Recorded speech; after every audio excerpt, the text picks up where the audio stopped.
Hi all, അടുത്തതായിട്ട് നമ്മൾ പറയാൻ പോകുന്നതാണ് along with the elderly. Along with the elderly എന്ന് പറഞ്ഞാൽ എന്താ?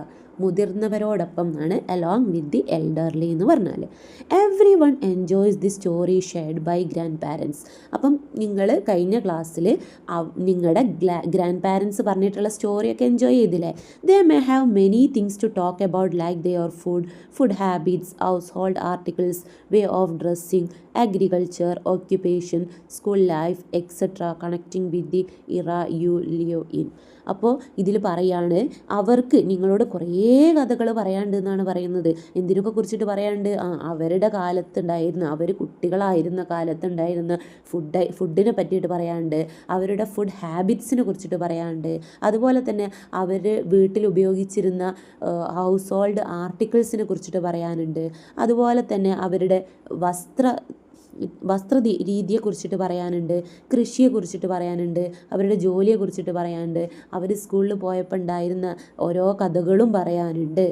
ഇപ്പോൾ അവരെങ്ങനെയാണ് അത് പറയുക? ഇപ്പോഴത്തെ കാലത്തെ കണക്ട് ചെയ്തിട്ടാണ് അവരത് പറയുന്നത്. ഇത് പണ്ട് കാലങ്ങളിൽ ഇങ്ങനെയായിരുന്നു, ഇപ്പം നിങ്ങൾ ഇങ്ങനെയാണ് സ്കൂളിൽ പോകുന്നത്, പക്ഷേ പണ്ട് ഞങ്ങൾ അങ്ങനെയാണ് സ്കൂളിൽ പോയിരുന്നത്, ഇപ്പം നിങ്ങൾ ഇങ്ങനത്തെ ഡ്രസ്സാണ് ഉപയോഗിക്കുന്നത്, പണ്ട് ഞങ്ങൾ അങ്ങനെയുള്ള ഡ്രസ്സായിരുന്നു ഉപയോഗിച്ചിരുന്നത് എന്നൊക്കെ നിങ്ങളോട് നിങ്ങളെ ഗ്രാൻഡ് പാരൻസ് പറയാറുണ്ട് അല്ലേ?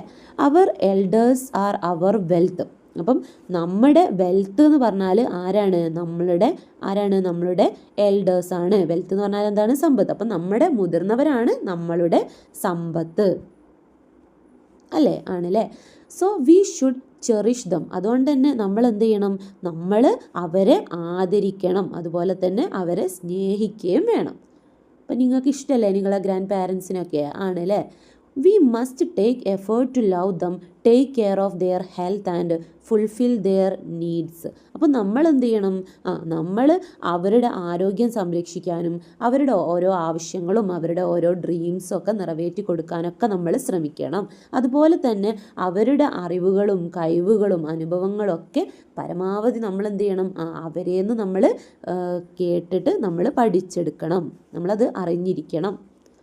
We should make maximum use of their knowledge, skills and experiences. അങ്ങനെ പറഞ്ഞാൽ എന്താ? അവരുടെ അറിവും കഴിവും അവരുടെ അനുഭവങ്ങളൊക്കെ നമ്മൾ എന്ത് ചെയ്യണം? അവരേന്ന് എങ്ങനെയെങ്കിലുമൊക്കെ ചോർത്തിയെടുക്കണം എന്നാണ് പറയുന്നത്. Every year October 1st is observed as the international day of older persons. അപ്പം എല്ലാ വർഷവും ഒക്ടോബർ 1 നമ്മൾ എന്ത് ആയിട്ട് ആചരിക്കുന്നുണ്ട്? International day of older persons ആയിട്ട് ആചരിക്കുന്നുണ്ട്. അപ്പോൾ ആ ദിവസം മറന്നു പോകരുത്. ഒക്ടോബർ 1 അന്താരാഷ്ട്ര മുതിർന്നവരുടെ ദിനമായിട്ട് ആചരിക്കുന്നത്. അത് മറന്നു പോകരുത് എല്ലാ വർഷവും ഒക്ടോബർ 1. അപ്പം നിങ്ങൾ എല്ലാ വർഷവും ഒക്ടോബർ 1 എന്ത് ചെയ്യുക? നിങ്ങളുടെ വീട്ടിലുള്ള മുതിർന്നവർക്ക് ഒരു കേക്കൊക്കെ വാങ്ങി ഗിഫ്റ്റൊക്കെ കൊടുത്തിട്ട് അവരെ എന്താക്കണം? ഹാപ്പി ആക്കണം. അതുപോലെ തന്നെ എല്ലാ സമയത്തും ഫോണിലും ടി വിയിലൊന്നും കളിച്ചിരിക്കാതെ അവരോട് പോയിട്ട് സംസാരിക്കണം, അവരോട് കുറേ കാര്യങ്ങൾ സംസാരിച്ച് കഴിയുമ്പോൾ നമുക്ക് അവരുടെ അടുത്ത് നിന്ന് കുറേ നോളജ് കിട്ടും. അതോടൊപ്പം അവരെന്താവും? ഹാപ്പി ആവും. ഇപ്പം അവർ നല്ല പ്രായമായിട്ടുള്ള ആൾക്കാരാണെന്നുണ്ടെങ്കിൽ അവർ എന്താവും? ഒറ്റയ്ക്ക് അവർക്കൊരൊറ്റപ്പെട്ട ഫീൽ ഉണ്ടാവരുത്. നിങ്ങളെന്ത് ചെയ്യണം? അവരുടെ അടുത്ത് പോയിട്ട് സംസാരിച്ചിട്ട് അവരെ ഹാപ്പി ആക്കണം. അവർ ഹാപ്പി ആവുന്നതിൻ്റെ കൂടെ തന്നെ നിങ്ങൾക്കും ഹാപ്പി ആവാൻ പറ്റും. അപ്പം അവർക്ക് ഒരിക്കലും അവരൊറ്റപ്പെട്ടു പോയി എന്നുള്ള തോന്നൽ, ഒരു ചിന്ത വരാതെ നിങ്ങൾ നോക്കണം.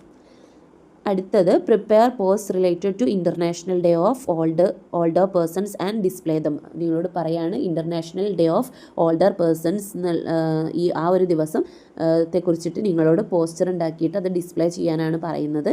അപ്പം നിങ്ങൾക്ക് കഴിയുന്ന പോലൊക്കെ പോസ്റ്റർ ഉണ്ടാക്കുക. അടുത്തത് അൺഹെൽത്തി ഫുഡ് ഹാബിറ്റ്സ് എന്നുള്ളതാണ് അടുത്ത ടോപ്പിക്ക്. അൺഹെൽത്തി ഫുഡ് ഹാബിറ്റ്സ് എന്ന് പറയുമ്പം ഇതിലെന്തൊക്കെയാണ് വരുന്നത്? നമുക്ക് അൺഹെൽത്തി ആയിട്ടുള്ള ഫുഡ് ഹാബിറ്റ്സ്, എങ്ങനെയാണ് നമ്മളൊരു ഫുഡ് ഹാബിറ്റ് അൺഹെൽത്തി ആണ് എന്ന് പറയുന്നത്? നമുക്ക് നോക്കാം എങ്ങനെയൊക്കെയാണ് നമ്മളൊരു ഫുഡ് ഹാബിറ്റിനെ അൺഹെൽത്തി, അതായത് ആരോഗ്യപരമല്ല എന്ന് പറയുന്നത് എപ്പോഴൊക്കെയാണെന്ന് നോക്കാം. Reduce use of vegetables, fruits, leafy vegetables and pulses. നമ്മൾ എന്ത് റെഡ്യൂസ് ചെയ്യും? വെജിറ്റബിൾസ്, ഫ്രൂട്ട്സ്, അതുപോലെ തന്നെ ഇലക്കറികളും പൾസസും ഒക്കെ നമ്മൾ റെഡ്യൂസ് ചെയ്ത് കഴിഞ്ഞാൽ നമ്മുടെ ഫുഡ് ഹാബിറ്റ് എങ്ങനെയാണ്? അൺഹെൽത്തി ആണ്. High consumption of fried food items, അതുപോലെ തന്നെ പൊരിച്ചെടുത്തിട്ടുള്ള ഫുഡ് ഐറ്റംസ് കുറേ കഴിക്കുന്നത് എന്താണ് അൺഹെൽത്തി ഫുഡ് ഹാബിറ്റാണ്. Excess use of sugar, salt, oil, ghee and fat. Excess ആയിട്ട് അമിതമായിട്ട് ഷുഗറും സോൾട്ടും ഓയിലും അതുപോലെ തന്നെ നെയ്യും ഫാറ്റും ഒക്കെ എടുക്കുന്നത് എന്താണ് അൺഹെൽത്തിയാണ്. Excess use of bakery food item എടുക്കുന്നത് അൺഹെൽത്തിയാണ്. റീയൂസ് ഓഫ് കുക്കിംഗ് ഓയിൽ, നമ്മൾ കുക്ക് ചെയ്തിട്ടുള്ള ഓയിൽ പിന്നെയും യൂസ് ചെയ്യുന്നതും എന്താണ് അൺഹെൽത്തി ഫുഡ് ഹാബിറ്റാണ്. നോട്ട് ഈറ്റിംഗ് ഓൺ ടൈം, സമയത്ത് ഭക്ഷണം കഴിച്ചിട്ടില്ലെങ്കിൽ അതും എന്താണ് അൺഹെൽത്തി ഫുഡ് ഹാബിറ്റാണ്. അപ്പോൾ നിങ്ങൾ എന്ത് ചെയ്യരുത്, അൺഹെൽത്തി ഫുഡ് ഹാബിറ്റ് ഫോളോ ചെയ്യരുത്. നിങ്ങൾ എന്ത് ചെയ്യണം, നല്ല കുട്ടികളായിട്ട് ഹെൽത്തി ഫുഡ് ഹാബിറ്റ് വേണം ഫോളോ ചെയ്യാൻ വേണ്ടിയിട്ട്. അപ്പം ഹെൽത്തി ഫുഡ് ഹാബിറ്റിൽ നിങ്ങൾ എന്തൊക്കെ ഉൾപ്പെടുത്തണം, ഫ്രൂട്ട്സും വെജിറ്റബിൾസും അതുപോലെ തന്നെ നട്ട്സും പൾസസും എല്ലാം ഉൾപ്പെടുത്തണം. Aren't there many food items that affect our health, ഹെൽത്തിനെ ബാധിക്കുന്ന കുറേ ഫുഡ് ഐറ്റംസ് ഇല്ലേ എന്നാണ് ചോദിക്കുന്നത്. ഉണ്ട് അല്ലേ.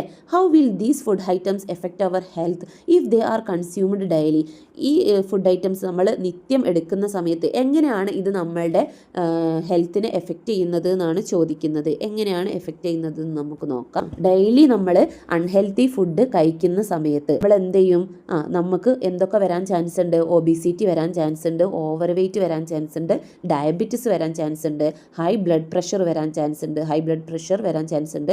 നിങ്ങൾ കേട്ടിട്ടില്ലേ ബി.പി കൂടി എന്നൊക്കെ, അതെന്നാണ് ഹൈ ബ്ലഡ് പ്രഷർ. അതായത് നമ്മുടെ ബ്ലഡിൻ്റെ വെസൽസിൽ ഉണ്ടാക്കുന്ന ഒരു പ്രഷറുണ്ട്, ആ പ്രഷർ നോർമലിനേക്കാളും കുറേ ടൈം കൂടി നിൽക്കുമ്പോഴാണ് നമ്മൾ ഹൈ ബ്ലഡ് പ്രഷർ എന്ന് പറയുന്നത്. അതുപോലെ തന്നെ ഹാർട്ട് ഡിസീസ് ഉണ്ടാവാൻ ചാൻസ് ഉണ്ട്. പിന്നെ ഡൈജസ്റ്റീവ് പ്രോബ്ലം, ദഹനത്തിന് പ്രശ്നം വരാൻ ചാൻസ് ഉണ്ട്. പിന്നെ weak immunity and poor growth, നമ്മുടെ രോഗപ്രതിരോധ ശേഷി കുറയും, അതുപോലെ തന്നെ വളർച്ച കുറയും. ഇങ്ങനത്തെ പ്രശ്നങ്ങളൊക്കെ വരാൻ ചാൻസ് ഉണ്ട്. Discuss and write in the science diary. അപ്പോൾ നിങ്ങൾ ഇതെന്ത് ചെയ്യുക, നിങ്ങളുടെ സയൻസ് ഡയറിയിൽ എഴുതാനാണ് പറയുന്നത്. ഇനി അടുത്ത ടോപ്പിക്കാണ് harmful changes in heating habits. അപ്പം നമ്മുടെ ഈറ്റിംഗ് ഹാബിറ്റ്സിൽ വന്നിട്ടുള്ള ഹാംഫുൾ ആയിട്ടുള്ള ചേഞ്ചസിനെ കുറിച്ചിട്ടാണ് ഇനി പറയാൻ പോകുന്നത്. How can we solve the health issue caused by heating habits mention above. അപ്പോൾ നമ്മളോട് ചോദിക്കുകയാണ്, നമ്മൾ നേരത്തെ ഹീറ്റിംഗ് ഹാബിറ്റ്സ് കാരണം ഉണ്ടാകുന്ന ഹെൽത്ത് ഇഷ്യൂസിനെ കുറിച്ചിട്ട് നമ്മൾ പറഞ്ഞു. ഇതിനെ നമുക്ക് എങ്ങനെ പരിഹരിക്കാം, ഈ ഹെൽത്ത് ഇഷ്യൂസ് നമുക്ക് എങ്ങനെ പരിഹരിക്കാം എന്നാണ് ചോദിക്കുന്നത്. നമുക്ക് അൺഹെൽത്തി ഫുഡ് കഴിച്ച് കഴിഞ്ഞാൽ നമുക്ക് കുറച്ച് ഹെൽത്ത് ഇഷ്യൂസൊക്കെ ഉണ്ടാവും എന്ന് നമ്മൾ പറഞ്ഞു. ഇതെങ്ങനെ നമുക്ക് സോൾവ് ചെയ്യാം, എങ്ങനെ നമുക്ക് പരിഹരിക്കാം എന്നാണ് നമ്മളോട് ചോദിക്കുന്നത്. എങ്ങനെ പരിഹരിക്കാം? Eating more fruits, vegetables, leafy vegetables and pulses, നിങ്ങൾക്കറിയാം അല്ലേ. അടുത്തത് reducing fried, bakery and junk food, bakery അതുപോലെ തന്നെ ഫ്രൈഡ് ഫുഡ്സൊക്കെ എടുക്കുന്നത് കുറക്കുക. അടുത്തത് avoiding excess sugar, salt, oily, ghee and fat, അമിതമായിട്ട് മധുരം കഴിക്കുന്നതും ഉപ്പ് കഴിക്കുന്നതും ഓയിലും അതുപോലെ തന്നെ നെയ്യും ഫാറ്റും ഒക്കെ കഴിക്കുന്നത് കുറക്കുക. നോട്ട് റീയൂസിങ് കുക്കിംഗ് ഓയിൽ, ഇപ്പം കുക്ക് ചെയ്യുന്ന ഓയിൽ റീയൂസ് ചെയ്യാതിരിക്കുക. ഒരു പ്രാവശ്യം കുക്ക് ചെയ്ത് പിന്നെ അതന്നെ വെച്ചിട്ട് കുക്ക് ചെയ്യാതിരിക്കുക. Eating food at A correct സമയത്ത് എന്ത് ചെയ്യുക, ഭക്ഷണം കഴിക്കുക. ഡൂയിങ് റെഗുലർ ഫിസിക്കൽ എക്സസൈസ്, എന്നും എന്ത് ചെയ്യണം, എക്സസൈസ് ചെയ്യണം. ഫോളോയിങ് എ ബാലൻസ്ഡ് ഡയറ്റ്, അങ്ങനെ എന്ത് ചെയ്യുക, ഒരു ബാലൻസ്ഡ് ഡയറ്റ് ഫോളോ ചെയ്യുക. ഇനി അടുത്തത് observe the picture given below. താഴെ തന്നിരിക്കുന്ന പിക്ചർ ഒബ്സർവ് ചെയ്യാനാണ് പറയുന്നത്. അതിലെന്താണ്, ഒരു കുട്ടി എന്ത് ചെയ്യുന്നുണ്ട്, TV കാണുന്നുണ്ട്. അപ്പോൾ അവൻ്റെ അമ്മ വന്നിട്ട് അവനോട് പറയാണ്, stop watching TV, go and play outside ഇയർ. മോനെ TV കാണുന്നത് നിർത്തിയിട്ട് പുറത്ത് പോയി കളിക്കൂ എന്നാണ് പറയുന്നത്. Did you notice what the mother had told the child. അപ്പം നിങ്ങൾ ശ്രദ്ധിച്ചോ എന്താണ് അമ്മ മകനോട് പറഞ്ഞതെന്ന്? യെസ്, ശ്രദ്ധിച്ചു അല്ലേ. Do you also eat while watching TV. നിങ്ങളും TV കണ്ടുകൊണ്ടാണോ, അവിടെ ആ കുട്ടി എന്താ ചെയ്യുന്നത്, TV കണ്ടുകൊണ്ട് ഭക്ഷണം കഴിക്കുന്നുണ്ട് അല്ലേ. അപ്പം നിങ്ങളും TV കണ്ടുകൊണ്ടാണോ ഭക്ഷണം കഴിക്കാറ്? ആണോ അല്ലേ എന്ന് നിങ്ങൾ പറയണം. ആണെങ്കിൽ നിങ്ങൾ എന്ത് ചെയ്യണം, ഇനി അങ്ങനെ ചെയ്യരുത്, അത് അൺഹെൽത്തി ഹാബിറ്റാണ്. What is the problem with eating while enjoying TV show. ഇപ്പോൾ TV കണ്ടിട്ട് ഭക്ഷണം കഴിക്കുമ്പോൾ എന്തൊക്കെ പ്രശ്നങ്ങളാണ് വരിക എന്നാണ് ചോദിക്കുന്നത്. ഈറ്റിംഗ് കെയർലെസ്ലി, നമ്മൾ എന്ത് ചെയ്യും, കെയർലെസ് ആയിട്ട് ഈറ്റ് ചെയ്യും. അതുപോലെ തന്നെ ഈറ്റിംഗ് മോർ ദാൻ റിക്വയർഡ്, നമുക്ക് ആവശ്യമുള്ളതിനേക്കാളും കൂടുതൽ എന്തായിട്ട് നമ്മൾ എന്ത് ചെയ്യും, കഴിക്കും. കാരണം എന്താ, നമ്മുടെ ശ്രദ്ധ മൊത്തം എവിടെയാണ്, ടി വിയിലാണ്. അപ്പം നമ്മളെ ബ്രെയിന് ഫോക്കസ് ചെയ്ത് എവിടേക്കാണ് ഫോക്കസ് ചെയ്യുന്നത്? ടി വിയിലേക്കാണ്. നമ്മളെ ബ്രെയിൻ അറിയുന്നില്ല നമ്മൾ ഭക്ഷണം കഴിക്കുന്നത് ആവശ്യത്തിനാണോ ഒന്നും അറിയുന്നില്ല. നമ്മൾ ഇങ്ങനെ കഴിച്ചുകൊണ്ടേ ഇരിക്കുകയാണ്. അങ്ങനെ കഴിക്കാൻ പാടുണ്ടോ? ഇല്ല. അങ്ങനെ കഴിച്ചു കഴിഞ്ഞാൽ എന്താണ് നടക്കുക? ഇൻക്രീസ് റിസ്ക് ഓഫ് ഒബിസിറ്റി വരാനുള്ള ചാൻസ് കൂടും. അതുപോലെ തന്നെ lack of attention to taste and quantity of food. അപ്പോൾ നമുക്ക് എന്തിൽ അറ്റൻഷൻ എടുക്കാൻ പറ്റൂല, എന്തിൽ ശ്രദ്ധിക്കാൻ പറ്റൂല? ആ ഫുഡിൻ്റെ ടേസ്റ്റിലും അതുപോലെ തന്നെ എത്ര കഴിച്ചു എന്നതിലും നമുക്ക് ശ്രദ്ധിക്കാൻ പറ്റൂല. അപ്പോൾ നമ്മൾ എന്ത് ചെയ്യും? അമിതമായിട്ട് ഭക്ഷണം കഴിക്കും. അപ്പോൾ നമ്മുടെ നമ്മളെ എന്ത് കൂടും? ബോഡി വെയിറ്റ് കൂടും. അങ്ങനെ നമുക്ക് കുറേ അസുഖങ്ങൾ വരും. അപ്പോൾ നമ്മൾ അങ്ങനെ ചെയ്യാൻ പാടില്ല. നമ്മൾ എന്ത് ചെയ്യണം? ഭക്ഷണം കഴിക്കുന്ന സമയത്ത് ഭക്ഷണത്തിലേക്ക് ശ്രദ്ധിക്കണം. എത്ര ഭക്ഷണം കഴിക്കുന്നു, ആ ഭക്ഷണത്തിൻ്റെ ടേസ്റ്റ് എന്താണ്, ആ കാര്യങ്ങളൊക്കെയാണ് നമ്മൾ ഭക്ഷണം കഴിക്കുന്ന സമയത്ത് ശ്രദ്ധിക്കേണ്ടത്. കാരണം നമ്മൾ ടി വി കാണുന്ന സമയത്ത് നമ്മൾ ഭക്ഷണം കഴിച്ച് കഴിഞ്ഞാൽ നമ്മളെ ബ്രെയിന് ഭക്ഷണം നിർത്താനുള്ള സിഗ്നൽ തരാൻ മറന്നുപോകും. കാരണം എന്താ? നമ്മളെ ബ്രെയിൻ എവിടെയാണ് ശ്രദ്ധിക്കുന്നത്? ടി വിയിലാണ്. അപ്പോൾ നമ്മൾ എന്ത് ചെയ്യും? അമിതമായിട്ട് ഭക്ഷണം കഴിക്കും. അതുപോലെ തന്നെ പുവർ ഡൈജഷൻ, ദഹനം എന്താവും? കുറയും. ഇനി അടുത്തത്, certain food items you love to eat are given in the picture. Discuss the major nutrients present in these food items. അപ്പോൾ നിങ്ങൾ ഈ പിക്ചറിൽ നിങ്ങൾ കഴിക്കാൻ ഇഷ്ടപ്പെടുന്ന കുറച്ച് ഭക്ഷണങ്ങളാണ് തന്നിട്ടുള്ളത്. ഈ ഫുഡ് ഐറ്റംസിൽ ഉണ്ടായിരുന്ന മേജർ ന്യൂട്രിയൻസ് ഏതൊക്കെയെന്നാണ് നിങ്ങളോട് ചോദിക്കുന്നത്. ഇതിലെന്തൊക്കെയാണ് അടങ്ങിയിട്ടുള്ളത്? നിങ്ങൾക്ക് ഇഷ്ടമല്ലേ ഇതൊക്കെ കഴിക്കാൻ? ഈ ഫിഗറിൽ കാണുന്നതൊക്കെ കഴിക്കാൻ നിങ്ങൾക്ക് ഇഷ്ടമല്ലേ? എന്തൊക്കെയാണുള്ളത്? ബ്രോസ്റ്റ് ഉണ്ട്, ഫ്രഞ്ച് ഫ്രൈസ് ഉണ്ട്, പിന്നെ ബർഗർ ഉണ്ട്, പിന്നെ പൊട്ടാറ്റോ ചിപ്സ് ഉണ്ട്, ഡോണറ്റ്സ് ഉണ്ട്, സാൻഡ്വിച്ച്, അങ്ങനെ കുറേ കാര്യങ്ങളുണ്ട് അല്ലേ? ഇത് കാണുമ്പോൾ തന്നെ വായിൽ വെള്ളം വരുന്നുണ്ട് അല്ലേ? പിന്നെ മാഷ്മെലോ ഒക്കെ ഉണ്ട് എന്നാണ് തോന്നുന്നത്. അപ്പോൾ കുറേ ഫുഡ് ഐറ്റംസ് ഉണ്ട്, ചോക്ലേറ്റ്സ് ഒക്കെ ഉണ്ട്. അപ്പോൾ നിങ്ങൾക്കിത് കാണുമ്പോൾ വായിൽ വെള്ളം വരുന്നില്ലേ? ഉണ്ടല്ലേ? അപ്പം ഇതിലൊക്കെ എന്താണ് അടങ്ങിയിട്ടുള്ളത് എന്നാണ് നിങ്ങളോട് ചോദിക്കുന്നത്. ഇതിൽ മെയിനായിട്ട് എന്താണ് അടങ്ങിയിട്ടുള്ളത്? കാർബോഹൈഡ്രേറ്റും ഫാറ്റും ഷുഗറും ആണ് ഉള്ളത്. വളരെ കുറച്ചാണ് പ്രോട്ടീനും വൈറ്റമിൻസും ഒക്കെ ഉള്ളത്. കൂടുതലായിട്ട് എന്താണുള്ളത്? കാർബോഹൈഡ്രേറ്റ്, ഫാറ്റ്, ഷുഗറൊക്കെ ആണ്. ഇതൊക്കെ എന്താണ്? ഇത് കൂടുതലായിട്ട് നമ്മളെ ഉള്ളിലേക്ക് നമ്മൾ കഴിച്ചു കഴിഞ്ഞാൽ ഇതെന്താണ്? അൺഹെൽത്തി ആയിട്ടുള്ള ഫുഡാണ്. നിങ്ങൾക്കത് പറയുന്നത് ഇഷ്ടപ്പെടില്ല, പക്ഷെ അതെന്താണ്?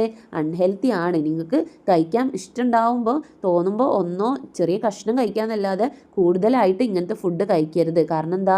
ഇത് ഡയബറ്റീസ്, ഹൈപ്പർ ടെൻഷൻ ഒക്കെ പോലെയുള്ള അസുഖങ്ങളിലേക്ക് ലീഡ് ചെയ്യും. അപ്പോൾ നിങ്ങളെന്ത് ചെയ്യുക? ഇങ്ങനത്തെ ഭക്ഷണങ്ങൾ കുറക്കുക നോക്കുക എന്നാണ് പറയുന്നത്. What are the problem with eating only these food items regularly? അപ്പം നിത്യം ഇങ്ങനത്തെ ഫുഡ് തന്നെ കഴിച്ചാൽ എന്താണ് ഉണ്ടാവാൻ പോകുന്നത്? Get some nutrients in excess. ചില ന്യൂട്രിയൻസ് എന്ത് ചെയ്യും? കൂടുതലായിട്ട് നമുക്ക് കിട്ടും. Deficiency of vitamins and minerals. വൈറ്റമിൻസും മിനറൽസും കുറഞ്ഞു പോകും നമ്മുടെ ശരീരത്തിൽ.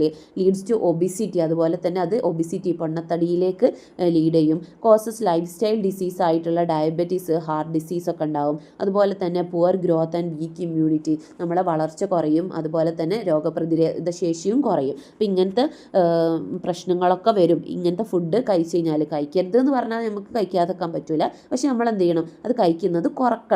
എപ്പോഴെങ്കിലുമൊക്കെ കഴിക്കാമെന്നല്ലാതെ എന്നും ഇങ്ങനെയുള്ള ഫുഡ് കഴിക്കരുത്.